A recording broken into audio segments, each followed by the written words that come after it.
નમસ્કાર. અમરેલી જિલ્લાના લાઠી પંથકમાં ભારે વરસાદ બાદ અનેક વિસ્તારોમાં જનજીવન પ્રભાવિત બન્યું. પરિસ્થિતિની ગંભીરતાને ધ્યાનમાં રાખી લાઠી બાબરાના ધારાસભ્ય જનક તલાવિયાએ મોડી રાત્રે અસરગ્રસ્ત વિસ્તારની મુલાકાત લીધી. દામનગર, લાઠી શહેર અને શેખ પીપરિયા સહિતના વિસ્તારમાં સ્થળ પર જઈ સ્થિતિની સમીક્ષા કરી હતી. સ્થાનિકોની રજૂઆતો સાંભળી અને તંત્રને તાત્કાલિક રાહત તથા પુનઃસ્થાપનાની કામગીરી ઝડપી બનાવવા સૂચના આપવામાં આવી છે. વધુ સમાચાર માટે જોડાયેલા રહો આરપી ગુજરાત ન્યૂઝ રાજકોટ.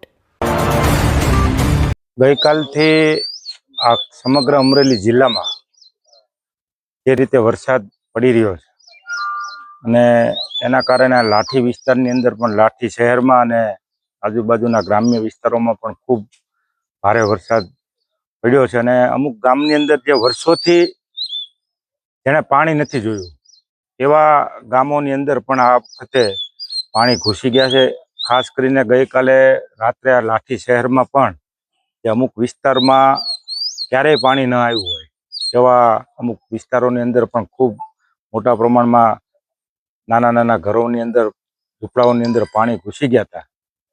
300 કરતાં પણ વધારે લોકોને અહીંયા રેસ્ક્યુ કરી અમારી લાઠી નગરપાલિકાની ટીમ અને શહેર સંગઠનની ટીમના જે કાર્યકર્તા મિત્રો છે તમામ લોકો દ્વારા આ વિસ્તારના લોકોને જે રેસ્ક્યુ કરી અને બહાર કાઢી અને લાઠી શહેરની અંદર જે શાળાઓની અંદર એની રહેવાની, જમવાની બધી જ પ્રકારની વ્યવસ્થા કરી આપી. અને હાલ આ વરસાદ અત્યારે બંધ થયો છે ત્યારે આ સમગ્ર વિસ્તારની અંદર હમણાં હજુ શેખ પીપરિયાની અંદર પણ 10 થી 15 ઇંચ કરતાં પણ વધારે વરસાદ પડ્યો.